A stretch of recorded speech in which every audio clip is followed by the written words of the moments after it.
So, folks, right off the bat here, I want to talk about a little bit of a topic I've been talking about frequently recently, which is, of course, Hasan Piker.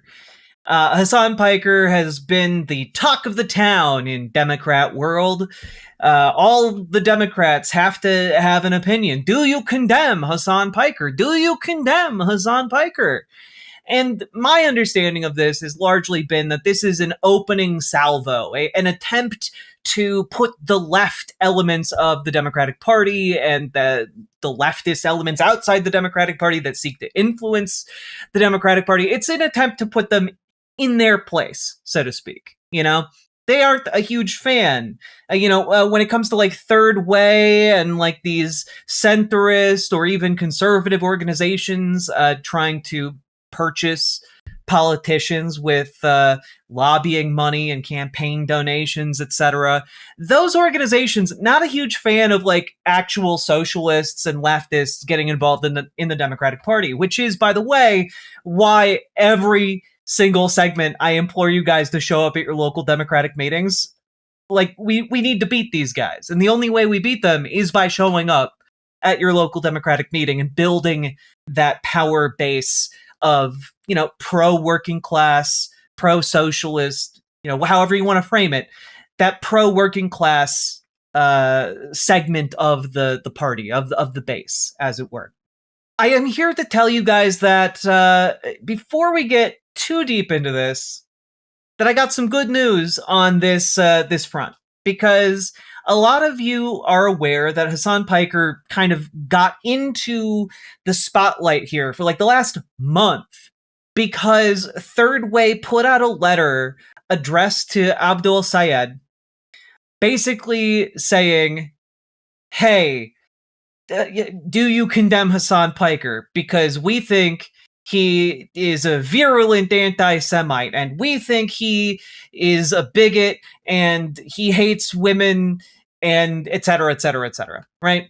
When we are going to look at, hey, how effective was this attack? Some polling coming out after this whole kerfuffle has been broiling for a bit would be helpful. And guess what? We got some new polling out of Michigan. New poll shows dead heat in Michigan Democratic Senate race as voters lean left of party establishment. What does that mean? Well, according to the latest Data for Progress survey, essentially all three of the candidates running in the primary here for which, by the way, that election is August 4th. If you're in Michigan, mark that down on your calendar. It's very important you turn out for August 4th. But turns out Abdul Sayed, Mallory McMorrow, Haley Stevens, all of them are polling at basically a dead heat.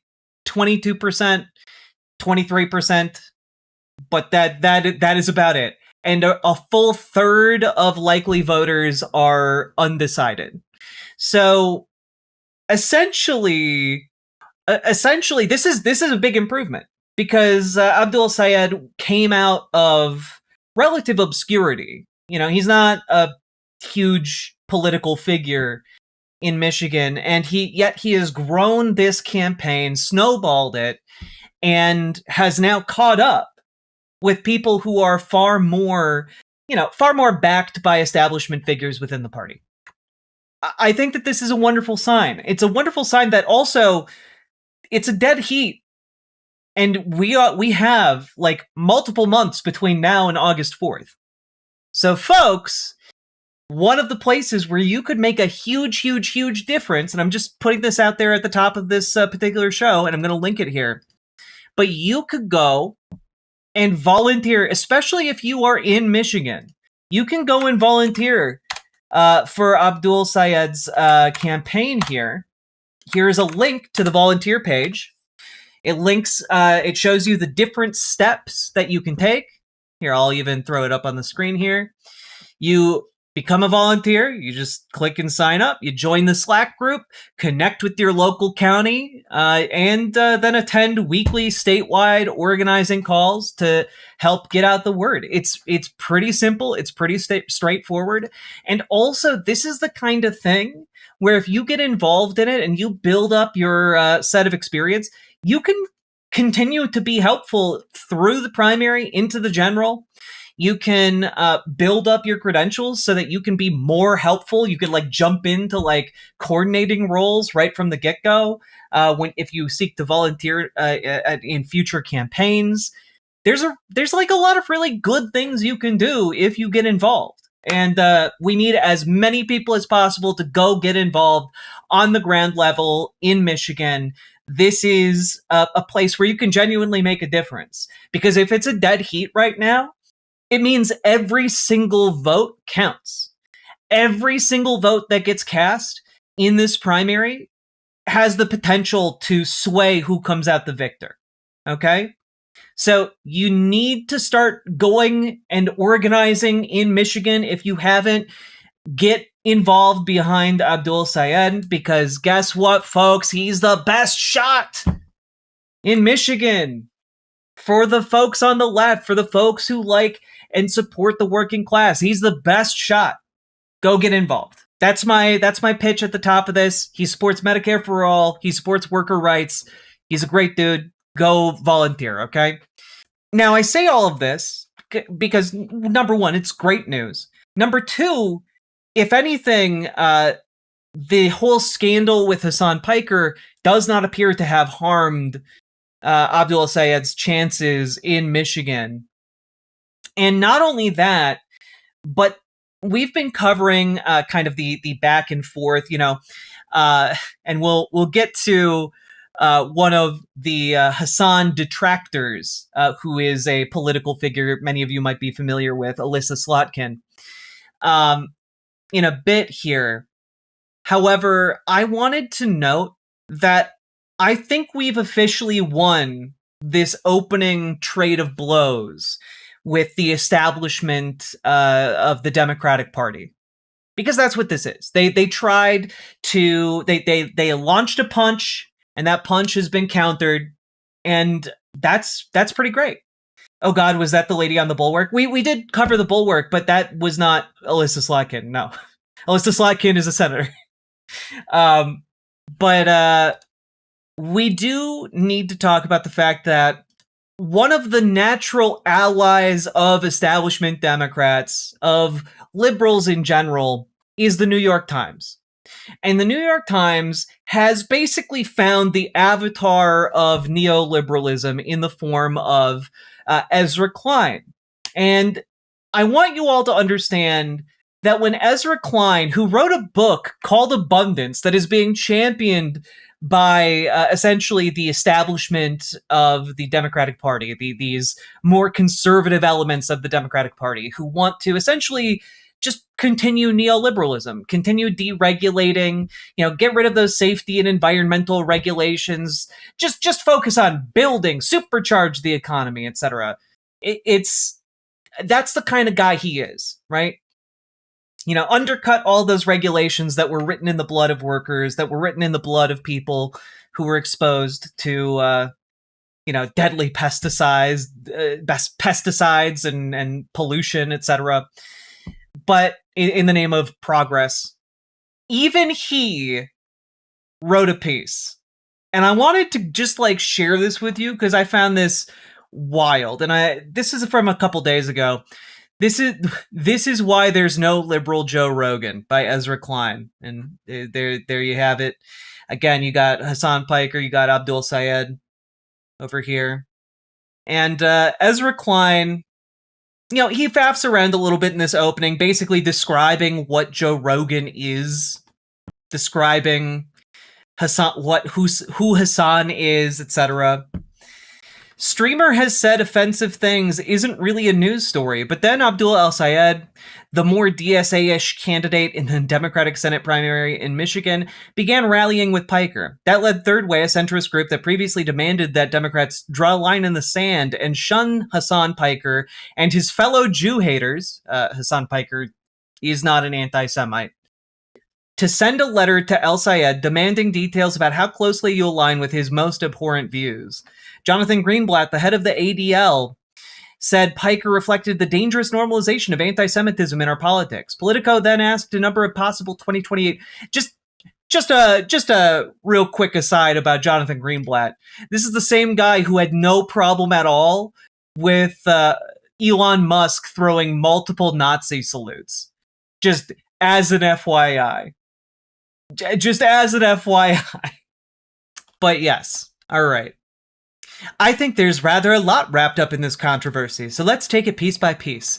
Is Piker a Jew hater, as Third Way alleges? In an interview with the writer Aaron Regenberg, Piker addressed some of his worst comments. I found some of his answers compelling and others less so.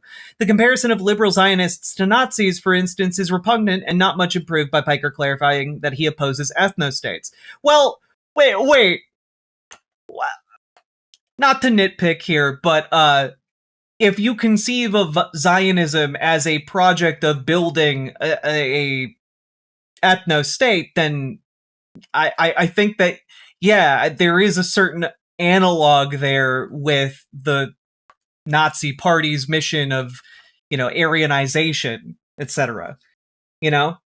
Like, when you are building deliberately a tiered society where certain people get priority rights over others on the basis of their, ethnicity or religion, you are building an ethno-state of some sort, right?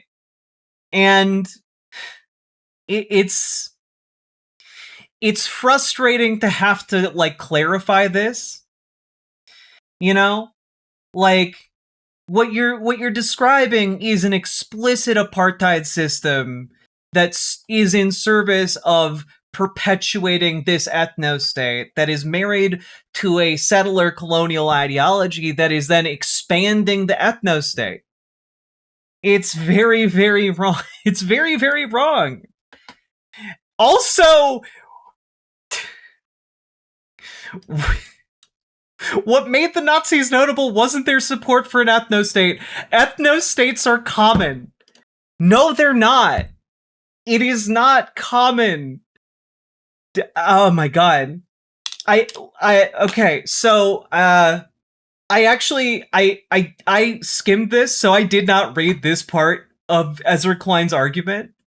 Okay, I'm gonna roll back what I thought I could assume Ezra Klein understands. Right? Ezra Klein, ethnostates are specific political structures that are designed to inculcate an ethnic group's supremacy over others and to perpetuate that power dynamic indefinitely through the existence of the state. And so what happens here is that it's not just an ethno-state is not just, it's Norway has majority Norwegians. What do you want? That's not what makes an ethno-state an ethno-state. What makes an ethno-state is the political structures to keep it that way. To simplify it as much as I possibly can, it is just the political structures are designed to keep a certain ethnicity in charge. And that can range from either an apartheid system or a tiered society. I guess that, yes, an apartheid system, or it can also go into eliminationist territory where anything other than a specific sect or specific ethnic group is simply eliminated from the country, right? And the problem you run into here is, and we've had chatters in the past try and argue that there is such a thing as an ethical ethno-state. And the problem with that is that it is impossible to create an ethical ethno-state. Because in order to create an ethno-state, there has to be enforcement mechanisms to preserve that ethnic majority and preserve that, the power enjoyed by that ethnic majority. Which in turn leads you to some of the worst atrocities you can possibly imagine. And so conflating the idea of like a country that is just majority insert certain group with a country that preserves and perpetuates different political powers for, their, ideal, arbitrarily ideal ethnic group. It's wrong. It's wrong politically. It's wrong morally. Like, the fact that nobody caught this before it went to print is actually kind of insane to me. But I digress. Let's see. What made the Nazis notable was their effort to exterminate the Jewish people, and Piker's assertion that this opposition is to all reactionary ideology is hard to square with his admiration for Hezbollah. Hezbollah is specifically an organization that was founded because Israel invaded Lebanon. Like, it's directly a group created by the settler colonial ambitions of the Israeli Zionist state.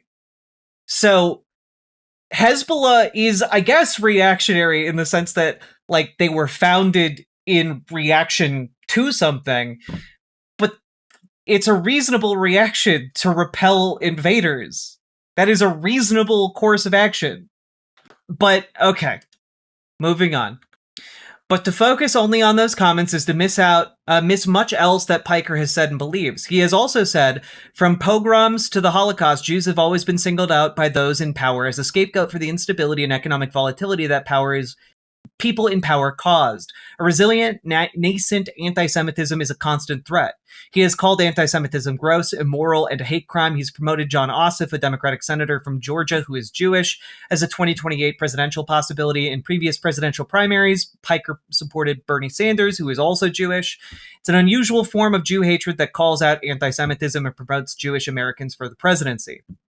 I have deep disagreements with Piker, but he isn't a Jew hater. And, like, I think what is interesting about this is, despite the fact that Ezra Klein's political analysis and understanding are incredibly suspect after reading that paragraph about ethnostates that he wrote and presumably had proofread, he does in this article appear to be trying to come to a kind of defense of Hasan. Yes, it is stupid. I do want to I want to clarify, this is very stupid. But I also want you to understand that the reason it's so stupid is because Ezra Klein is not a figure that is typically inclined to agree with someone as far left as Hasan, right? Ezra Klein is not the person who is about to get on board with, like, socialist pro-working class movements.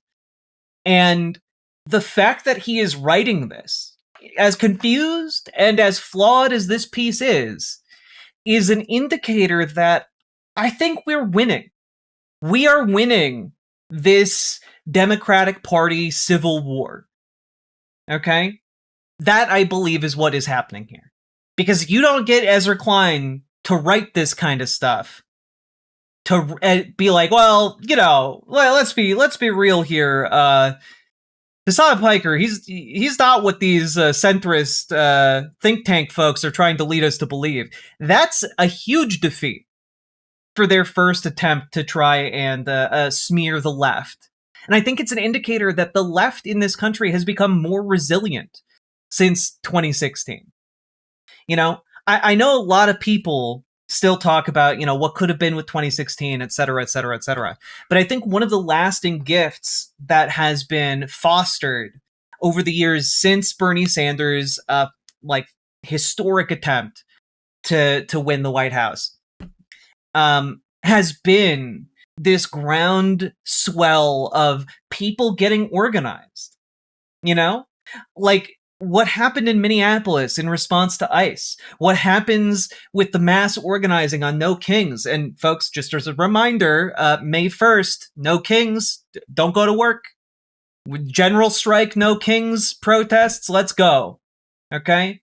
And those protests are increasingly populated by people who would typically be New York Times readers, older kind of well-to-do folks who, they're looking at their pensions about to start making good. And so what I think is happening here is that the left is far more resilient than it used to be. And the attacks that formerly would have worked, I do want to stress this, a lot of what is happening here, a lot of the smears being directed at Hasan, a lot of the attacks being levied by the Third Way, the attempt to strong-arm Abdul Sayed, these are all things that would have worked. They might have even worked like 4 years ago, 5 years, 6 years ago. And they definitely would have worked like 15 years ago. And so there is, I think, a certain inevitability here with what we are organizing to. And that's not to say that, like, this is going to happen even if we just, like, sit and twiddle our thumbs.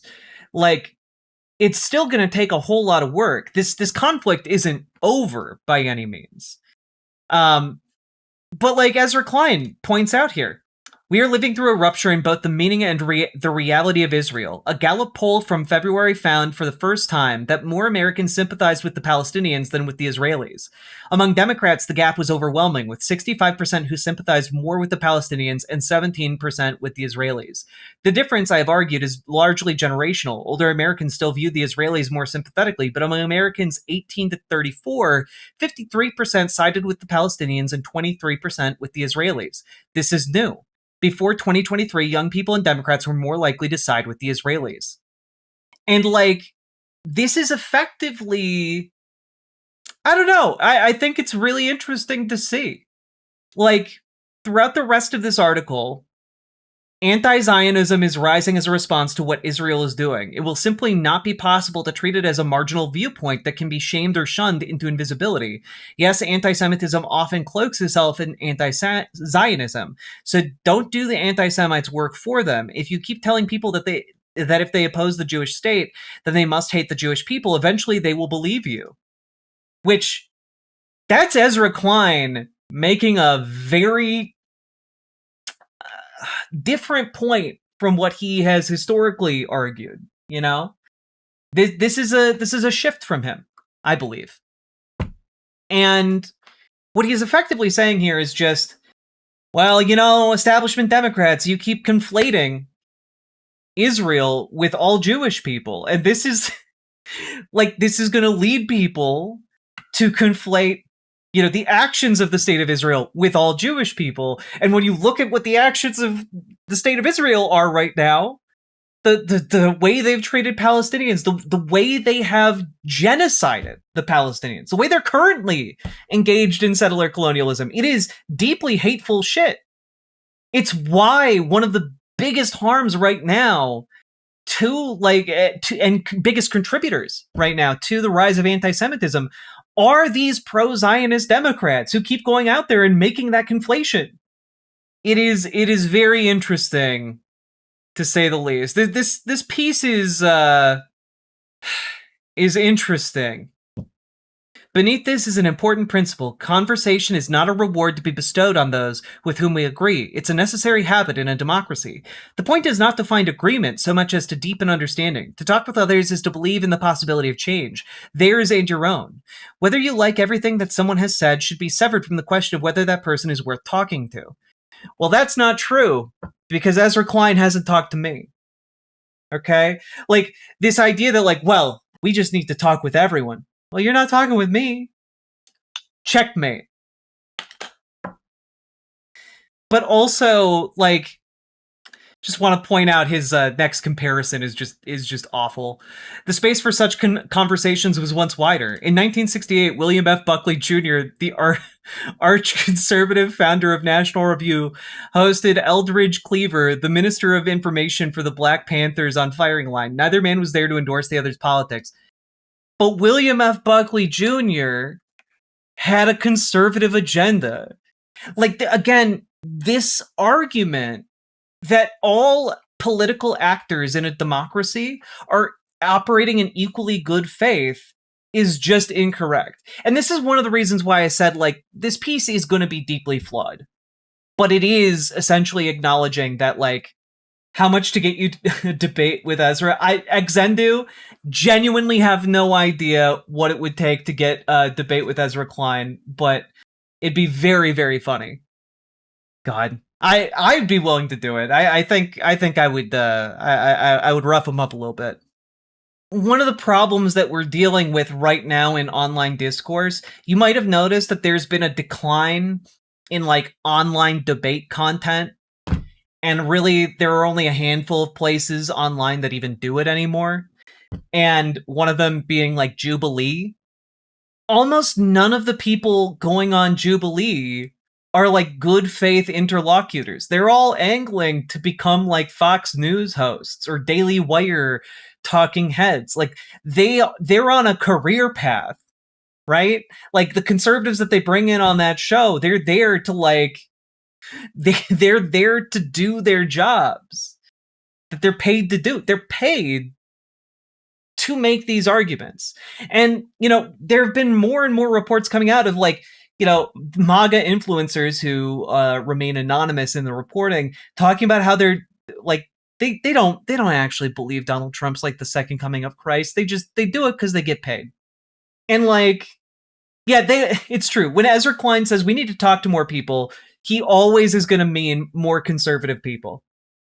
And part of the problem is most of these big name folks aren't good faith. I've watched William F. Buckley debate. I've watched his debates with like, you know, some of the prominent civil rights activists of his day. And like, he was a virulent, hateful prick. He supported like Francisco Franco's fascist regime. And like, the reason debate has gone downhill is because there isn't an incentive for people to be genuine. At least not when it comes to conservative ideas, you know? The conservative ideas these days have gone so far out the window of reasonability that in order to embrace them, you have to be deranged in some way, you know?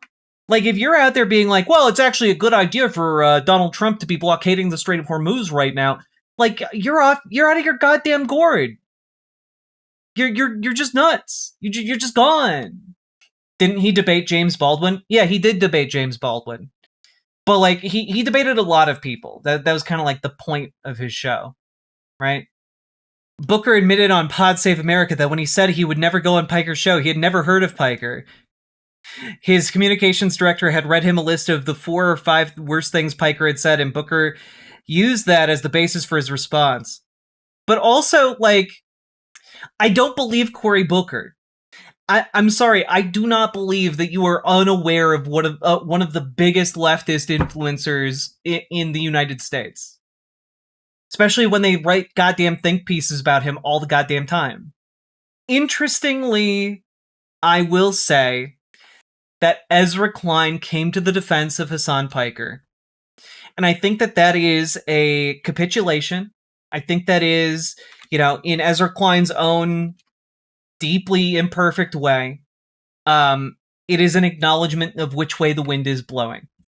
And this isn't to say that, like, oh, well, we won the war, because we didn't. This is just one battle. The opening battle of the Democratic Civil War has been won.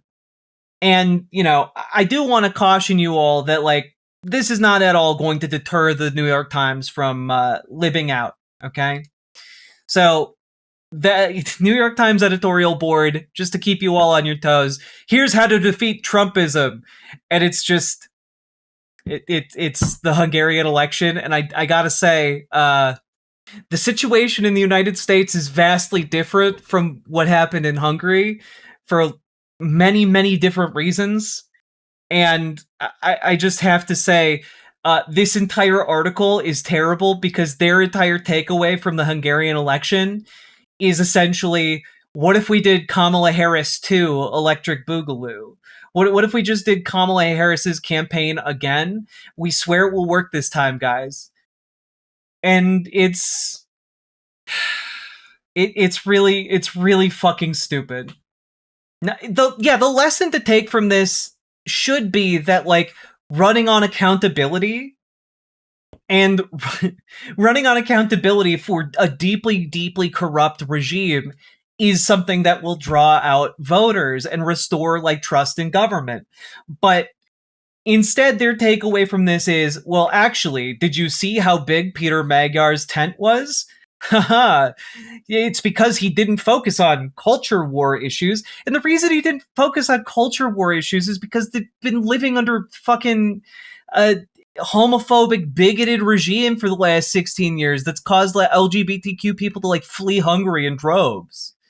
Like this is stupid as hell. This is a stupid takeaway from that event. It makes me so goddamn mad. Yeah.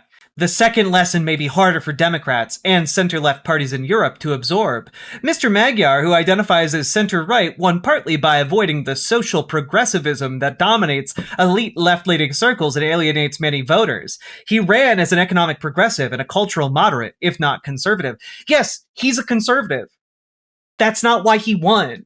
I mean, it's partly why he won. But in the Hungarian context, like, that's the guy who could run. They don't have a functional left wing in that country because they've been a dictatorship for the last 16 years. Like, the solution here isn't like looking at Hungary and being like, wow, look at how avoiding talking about LGBTQ issues brings everyone together. Like, that's not the takeaway from this. And also, worth noting, the New York Times, I remember this very distinctly, the New York Times has recognized that voter attitudes towards trans people are not what cost Kamala Harris the election. This idea being perpetuated by the entire New York Times editorial board in this opinion piece is essentially already debunked by the New York Times. There is scant evidence that transgender rights were a top concern motivating voters in the 2024 election, and transgender and non-binary people are estimated to be about 1% of the country's population. Kamala Harris didn't even talk about trans people during the election.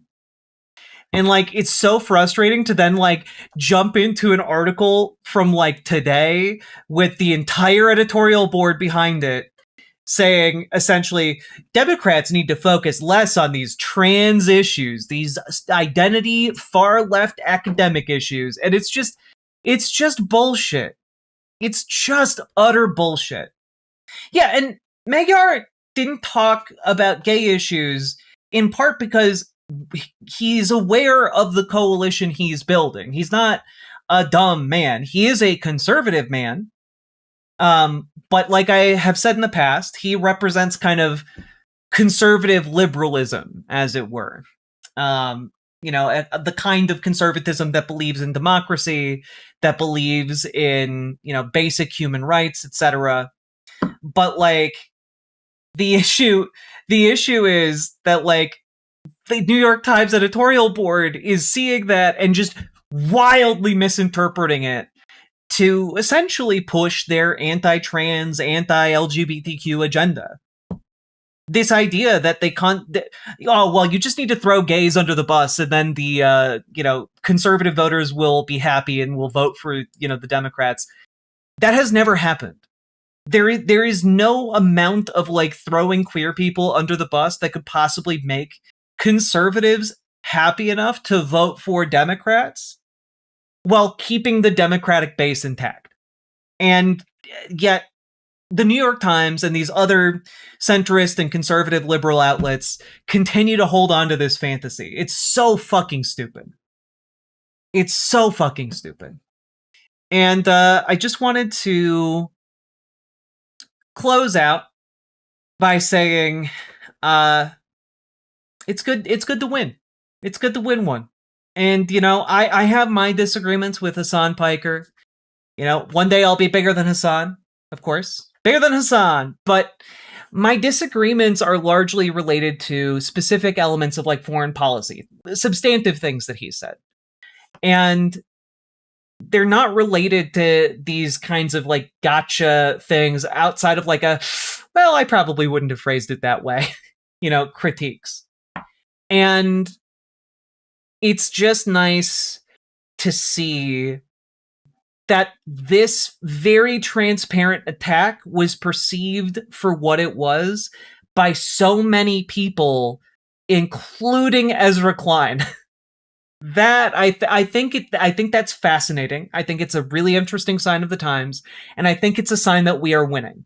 Which is not to say that we can be complacent, because the New York Times and other mainstream establishment outlets are going to do their damnedest to try and get people sidetracked, and try to get infighting started among folks on the left, so we cannot build a functional coalition. That is what they are going to try to do, especially as we get closer to 2028. I expect the mudslinging to get even more vitriolic as we go forward. But I think that there is a deep and abiding need for a kind of united front, and to recognize from what theaters these attacks are coming from. So all of that being said, if you got anything out of this, hit the like button, hit the subscribe button, leave a comment. Comments longer than 8 words really help in the algorithm. And also, folks, do check out your local Democratic Party. We need people to join your local Dems, make them more progressive, make them more socialist, make them pro-working class. You can do that. That's how organizing works. Join them, make your arguments, try and convince people, bring more people into your local party, build your power, be recognized. And when you do that, you build actual sustainable power that can be continued into the future. Because we don't just want people to show up for one thing. We want people to show up routinely for their communities, routinely for your, local government, for your local schools, for your local water sanitation plants. This is super important. Do you want to be able to drink water? Do you want to be able to stop AI data centers? Do you want to be able to stop ICE when they come knocking in your neighborhood? It is of paramount importance that you guys get involved. We cannot afford to simply know what is correct. We have to start doing what is correct.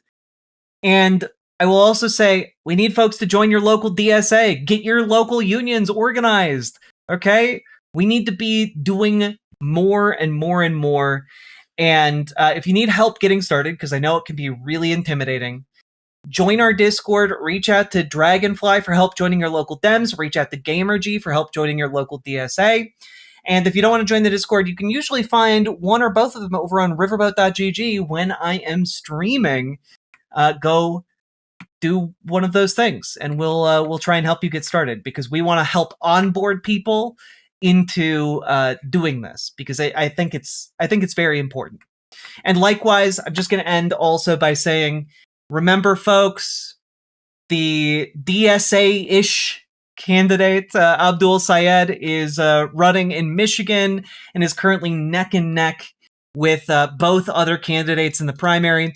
And I'll just say here, I think it's very important for folks to go and volunteer for his campaign. So here's a link directly for people to go and do that. And with that being said, folks, last but not least, check out ImogeneOlivia.com. Gender euphoric lingerie designed from the ground up for trans femmes. Also tested with cis men, cis women, non-binary folks, etc. It is comfortable, it is elegant, it is sexy, it is non-tuck lingerie. Go check it out. Link that in the description. Let's keep on going. Riverboat Jack is coming to town. All the viewers gather around. Twitch and YouTube and swishy streams. All that content is bursting the scenes. Politics, being flame more. Your sense of fashion you'll adore. So grab your stuff and hop aboard. We're going straight to Jack's Discord. Riverboat Jack.